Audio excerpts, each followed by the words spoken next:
آپ کو پتہ ہے صحابہ فرماتے ہیں بچے کھیل رہے ہوتے تھے تو حضور جب گزرتے تھے تو بچوں کو السلام علیکم کہتے تھے. نبی پاک بچوں کو سلام کرتے. حضور فرماتے ہیں السلام علیکم, بچوں کو سلام کرتے اور پہل کرتے سلام لینے میں. آپ بچوں کو سلام کرنا شروع کر دیں, امید ہے بچے بھی سب کو سلام کرنا شروع کر دیں. لیکن یہ شکوہ کرنا کہ لو جی میں اتنا بڑا بزرگ آدمی ہوں, میں اتنا بڑا پڑھا لکھا ہوں, میری یہ شخصیت ہے, آپ نے مجھے سلام ہی نہیں کیا, یہ تو مفت کا رٹا ہے. حضور بچوں کو سلام کرتے تاکہ بچوں کو السلام علیکم کی سمجھ آ جائے. یہ بچوں کو سکھائیں, انہیں یاد کرائیں, اور اس کا طریقہ یہ ہے کہ آپ ان کو سلام لینے میں پہل کریں, آپ ان کو سلام کہیں.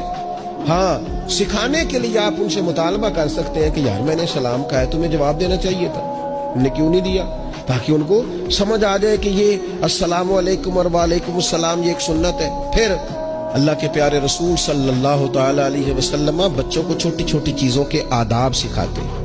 حضور تشریف فرما تھے تو ایک بچہ اندر آ گیا, السلام علیکم کہہ کے داخل ہو گیا, تو محبوب کریم نے بڑی محبت سے بڑے خوبصورت لہجے میں فرمایا بیٹا واپس جاؤ, پہلے اجازت لو, پھر سلام لو, جب اجازت مل جائے پھر اندر آنا. اس لہجے میں اتنی خوبصورتی تھی کہ اس بچے کے دل کی گہرائی تک میں سمجھتا ہوں بات اتر گئی ہوگی. وہ واپس گئے, انہوں نے جا کے اجازت مانگی, اجازت ملی, اور سلام لے کے وہ دروازے رسول پہ حاضر ہو گئے.